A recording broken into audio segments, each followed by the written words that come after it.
Yo, what's good, guys? Today we got World War I Oversimplified. You know, with World War III looking like it's around the corner, I figure we might as well look back in history and, you know, learn a little something something. Honestly, that's probably a fucking bad joke to make, but there's truth to it, so fucking hell. The world of 1914, a time of modern technology, culture, and fashion. Truly the height of civilization. Damn. Let's have a war. Everyone knew a big war was coming. France wanted some stuff back that Germany had taken from it. Germany wanted to take more of everyone's stuff, and they were building a big sexy navy that was making the British uncomfortable. These two empires thought they were really cool, but lots of different people who lived there didn't think it was so cool. And some of them had even been declaring independence with help from Russia. Everyone was talking about each other behind each other's backs, throwing the fact that military technology had come a long way since the last major war, and suddenly everyone was pretty eager to beat each other up. In this area of Austria Hungary lived some Serbs and Bosnians who hated living in Austria Hungary. So the Austro-Hungarian Archduke Franz Ferdinand goes there for a nice drive in an open-top car with his car's route published in advance. And that went just... I mean, that probably wasn't a very good tactical move to make. So, like, you kind of get what you get, don't you? I am getting some angry comments for my mood today because I'm on smoke right now. As well as you'd expect. Some assassins were waiting for him along the way and threw bombs at his car, but they missed and blew up some officers behind him instead. So the Archduke goes into hiding, leaves Sarajevo, and the whole war never happens. Except no, the Archduke doesn't leave, but instead goes back out in the open-top car to visit the injured officers in Okay, I'm sorry, now you're just asking. Like, you already know motherfuckers want to kill you. And like, okay, go visit your soldiers, that's all well. But why you gonna go in an open top, like you want to go in secret? What is wrong with you, bro? Hospital. The driver takes a wrong turn and by sheer coincidence gets stuck beside one of the failed assassins, who shoots him. Totally. Austria-Hungary is understandably pissed about all this, and they think the Serbian government had something to do with it, which they might have. So they go to their ally Germany and say, hey Germany, we're going to declare war on Serbia, and Germany is all for that. So Austria-Hungary send a big list of impossible demands to Serbia, and when Serbia refuses, they declare war. Okay, but let me ask you this. What is the point of sending a list of demands? If you want to kick their ass anyway, just do it. Like, oh, I demand you do... Like, no. Like, come on now. Like, if you want to fight somebody, just fight the person. Don't make it some, like, oh, big ordeal of, well, you forced fight. Like, no. You want to fight, just fight. Austria-Hungary and Germany are friends. And Serbia is protected by Russia, who's friends with France. So they'll declare war on each other. Montenegro joins in too. France and Britain also have a kind of alliance. So when France says, hey Britain, you got my back? Britain is like, maybe? And then they decide to stay out of it, which is great for Germany because Germany has a plan. They know that Russia is so big and clumsy that it will take them a while to get ready for war. So with this guy in charge, Germany will send all its troops into France at lightning speed while Russia's getting ready, defeat France, then move all the troops to Russia and defeat Russia, and then we all speak German and eat Pfefferpottast every day. Nah, fam. The fuck was that word? Into France at lightning speed while Russia's getting ready. France, then move the all fuck the is that? Russia and defeat Russia, and then we all speak German and eat Pfefferpottast. Pfefferpottast. I can't. This shit here looks good. This shit here, I'm not so sure about. Every day. Just one problem. France has loads of forts and defenses along its German border, and Germany can't waste any time fighting them, so Germany decides to go around them. Through Belgium.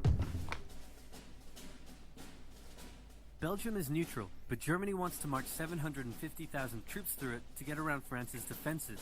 They're hoping Belgium will just kind of sit down and shut up, but they don't. They fight back. And they're pretty good too, so they slow the Germans down. What's worse is that Britain shows up, and they're pretty pissed that Germany's invading neutral countries. So now Britain declares war on Germany.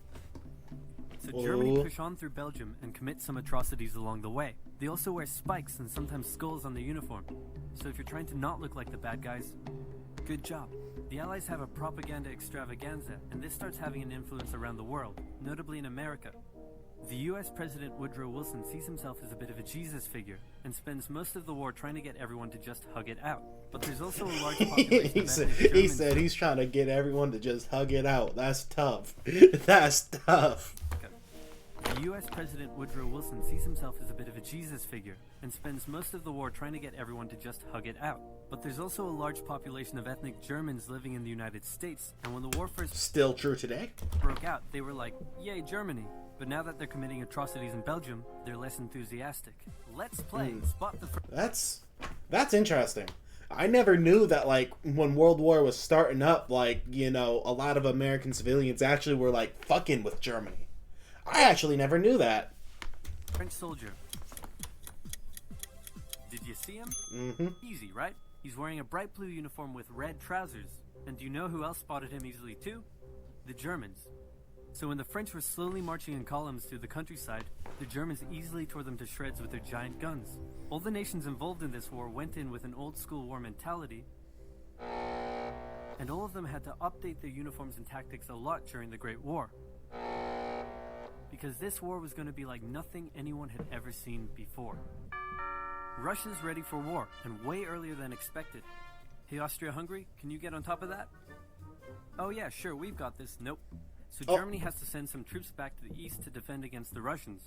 The chief of staff of the Austro-Hungarian army is this guy, and although he is handsome, he turns out not to be the best military strategist. Austria-Hungary constantly ignores Germany's advice, and then comes... Sorry for the cut, but, you know, dogs like to make noise, and noise isn't good for YouTube, so, yeah, back to the video. Staff of the Austro-Hungarian army is this guy, and although he is handsome, he turns out not to be the best military strategist. Austria-Hungary constantly ignores Germany's advice, and then comes running back to Germany whenever they get in trouble. Austria-Hungary even gets its ass kicked by tiny Serbia, who repels all their invasion attempts at the start of the war. It's better news for Germany in the north, though, where they almost completely wipe out the Russian Second Army. Back on the Western Front, the Germans continue advancing and are in sight of Paris. At this point, anyone would be forgiven for thinking the Germans were going to get that quick victory after all. But then things start to go wrong. The French commander-in-chief knew something had to be done, and he ordered his armies to stop retreating. In the resulting battle, a gap opened up in the German lines. If a gap opens up, the enemy can use it to flank you from the side and behind, so the German armies have to retreat. The Allies launch a counterattack, so the Germans dig into defensive positions. The Allies do the same. Then both sides move north, trying to outflank each other along the way. When they reach the sea, they're in a stalemate with trench systems running the whole way from the coast to Switzerland, the beginning of trench warfare on the Western Front. Here's how trench warfare works. Okay. Two opposing lines of trenches with no man's land in between. One side would pummel the other with hundreds of thousands of artillery shells, sometimes for days at a time. This had a huge psychological effect on the soldiers, leaving many shell-shocked. Then, the attacking troops would leave their... That's where the term shell-shocked comes from. Wow. I never knew that. I sound sarcastic as fuck, but I'm actually being serious. I should have made that connection at some point. I'm a genius. The other with hundreds of thousands of artillery shells, sometimes for days at a time. This had a huge psychological effect on the soldiers, leaving many shell-shocked. Then, the attacking troops would leave their trenches and rush across no man's land, a muddy wet mass of shell craters and barbed wire. The defending trench would unleash machine gun fire on the attackers, inflicting thousands of casualties. The attackers would send wave after wave until either they gave up or the opposing trench was finally overrun. There would be months of fighting and the deaths of thousands in order to gain a few meters or kilometers of land. Living in the trenches was hard work too. Corpses, mud that could swallow you whole, pools of poisonous water, rats, disease, the smell. It's insane that millions of soldiers put up with these conditions, and commanders ordered them to do so for years. That is actually crazy. Like, you gotta take a moment to have some respect for the people who actually did do that, because hell, I know damn well I wouldn't, bro. I'd be screwed. Like, I know my limits, damn it, and living in some disease-infested, poisonous place with a bunch of corpses, that's definitely my limit. Like, yeah. So, honestly, you gotta give some respect to these people. Honestly, on both sides, because, you know, regardless of whatever, anyone going through that has my respect. Whether they're fighting for something I agree with or not, I respect the individual. But hey, man, that's crazy. R.I.P. Honestly, do I do part 2? That honestly will be up to you guys. So if you guys want me to do part 2, do me a favor and like this video, comment, subscribe, ring the bell. You know how YouTube works. And if you made it to the end, comment remote. Bye.